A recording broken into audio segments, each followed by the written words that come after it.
अगर आपके पेंशन के पूरे पैसे नहीं आए तो इसकी 2-3 वजह हो सकती है। हम यहाँ पे यही बात करने जा रहे हैं। आप यहाँ देख लीजिए मेंबर का कमेंट है कि हमें पेंशन के पूरे पैसे नहीं मिले। इसके मोटे-मोटे 2-3 रीज़न मैं आपको बता देता हूँ। पहला रीज़न है कि आपने पुरानी कंपनी को ट्रांसफ़र नहीं किया और आपने निकालने के लिए अप्लाई कर दिया। ऐसे में पुरानी कंपनी का जो पेंशन होता है वो नहीं आता है। तो ट्रांसफ़र ना करना एक वजह है। दूसरी वजह है कि आपने ट्रांसफ़र किया है, लेकिन पीएफ ऑफ़िस में जो फ़ॉर्म 10C पास करने का प्रोसेस है, उसमें उन्हें पुरानी आईडी को जाके ध्यान से देखना होता है, तब जाके वो पेंशन का अमाउंट डिसाइड करते हैं। क्योंकि इसमें कैलकुलेशन होती है, थोड़ा टाइम लगाना पड़ता है, थोड़ा दिमाग लगाना पड़ता है, थोड़ा कैलकुलेटर यूज़ करना पड़ता है, तो मैंने बहुत सारे पीएफ के अधिकारियों को देखा है, जो कि सही तरह से कैलकुलेशन नहीं करके अंदाज़े से कुछ भी पेंशन का अमाउंट दे देते हैं। अगर ये चीज़ हुई है तो ये गलत है और इसमें पीएफ ऑफ़िस की गलती है और इसको ठीक करने के लिए अब आपको पीएफ ऑफ़िस जाके ही फ़ॉर्म भरना पड़ेगा। ये परेशानी जो है बहुत ही सालों से मैं देखता आ रहा हूँ।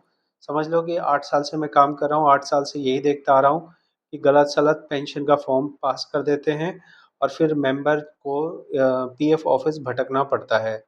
तो अगर ये समस्या है तो ये बात आप समझ चुके हैं। अगली बात वो ये होती है कि कंपनी की तरफ से गलत तरह से आपकी अटेंडेंस मार्क कर दी जाती है। एनसीपी डेज़ मतलब छुट्टी वाले दिन बहुत ज़्यादा अपडेट कर दिए जाते हैं।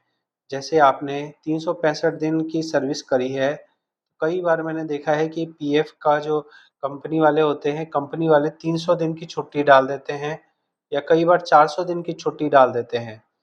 तो आपने जितना दिन काम किया उससे ज़्यादा की छुट्टी डाल दी गई। तो छुट्टी डाल देने से आपकी जो पेंशन की कैलकुलेशन है उस अमाउंट में ये जो एनसीपी डेज़ है वो टाइम पीरियड घटा दिया जाता है, जिसकी वजह से आपका पेंशन का अमाउंट कम बनता है। तो अगर एनसीपी डेज़ वजह है आपके पेंशन कम आने की, तो ऐसे में आप इसमें ज़्यादा कुछ नहीं कर सकते। इसको ठीक करने का प्रोसेस बहुत मुश्किल है। अगर इसे ठीक करना चाहें तो पीएफ ऑफ़िस और कंपनी में जाके चक्कर लगा सकते हैं, तब जाके ठीक होगा, तब जाके ऑफ़लाइन में आपका निकलेगा। तो आप ये मान लीजिए कि जो अगर पेंशन कम आई है 2-4 हज़ार रुपए अगर कम आई हो तो भूल जाओ, वो पैसे नहीं मिलने वाले हैं। लेकिन अगर 20-25 हज़ार, 30 हज़ार, 40 हज़ार, 50 हज़ार कम आया हो तो आप इतना मारा-मारी, सर फोड़ा-फोड़ी कर सकते हैं, क्योंकि पीएफ ऑफ़िस में पेंशन को दोबारा निकालने के लिए बहुत ही मुश्किल काम होता है।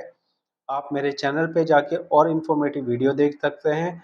अगर मुझसे वन टू वन कंसल्ट करना हो तो कर सकते हैं, लेकिन मैं जो आपको वीडियो में बता रहा हूँ वही चीज़ मैं आपको पर्सनल में भी बताऊँगा कि इसमें आपको पीएफ ऑफ़िस जाना पड़ेगा। मैं ये कर सकूँगा कंसल्ट के तौर पे कि आपका क्यों पैसा कम आया, गलती क्या है, कौन से पीएफ ऑफ़िस जाना है, कौन-सा फ़ॉर्म भरना है, ये सब चीज़ें मैं आपको गाइड कर सकता हूँ अगर आप मुझे पेड सर्विस के तौर पे व्हाट्सएप में कॉन्टैक्ट करते हैं तो।